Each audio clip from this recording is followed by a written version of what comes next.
U പിയിലെ ഗ്രാമങ്ങളിൽ ഈ ചാണകവരളിക്ക് വലിയ ഡിമാൻഡാണ്. കാരണം കത്തിക്കാൻ ആളുകൾ കൂടുതലായി ഉപയോഗിക്കുന്നത് ചാണകവരളിയാണ്. രസം എന്താന്ന് പറഞ്ഞാലേ, ഇപ്പോൾ ഓൺലൈനായും ഈ ചാണകവരളിയുടെ വിൽപ്പന തുടങ്ങിയിട്ടുണ്ട്. വലിയ വിലയാണ്.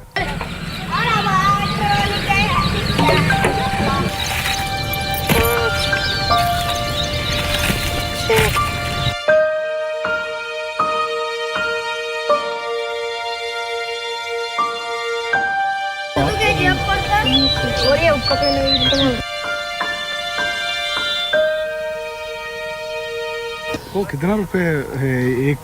ये तो अलग अलग रेट है, साइज के हिसाब से रेट है इनका। तो ये साइज का कितना रुपए? इसका 1 पीस 3 रुपीज का होगा। वो फ्लिपकार्ट में वो फ्लिपकार्ट में तो थोड़ा अपना भी मार्जिन निकालते हैं ना। निम्स क्रिएशन नाम से कोई कंपनी है। 11 people order this in the last 3 days। ഈ ഒരെണ്ണത്തിന് ഇവര് 3 രൂപയ്ക്കാണ് കൊടുക്കുക പുറമെയുള്ള ആളുകൾക്ക്. പക്ഷേ 145 രൂപയാണ് 15 എണ്ണത്തിന് ഇവർ വിൽക്കുന്ന വില, ഫ്ലിപ്കാർട്ടിൽ വിൽക്കുന്ന വില. അത് അവരിട്ട വില 400 ചില്ലാനം രൂപയാണ്, 145 വിൽക്കുന്നു പറയുന്നത്. ചാണകവരളി കത്തിച്ച് ഭക്ഷണം പാകം ചെയ്യുന്നതിന് കാലങ്ങളുടെ പഴക്കമുണ്ട്. പക്ഷേ ഇടക്കാലത്ത് കുറെ ആളുകൾ ഗ്യാസും ഉപയോഗിച്ചിരുന്നു. ഗ്യാസ് സിലിണ്ടർ വില കുതിച്ചു കയറിയപ്പോൾ ചിലയിടത്തെങ്കിലും ചാണകവരളി തന്നെ മുഖ്യസ്ഥാനത്ത് തിരിച്ചെത്തി. गैस सिलेंडर होता है पर वो गांव में अफोर्ड नहीं कर पाते ना लोग बाग।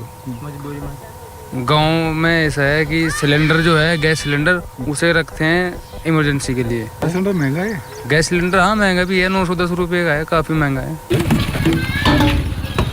എന്തായാലും ഗ്യാസിനേക്കാൾ വലിയ വിലയും കൊടുത്ത് ആൾക്കാർ ഓൺലൈനിൽ ചാണകവരളി വാങ്ങിക്കുന്നു എന്നത് വേറെ കാര്യം.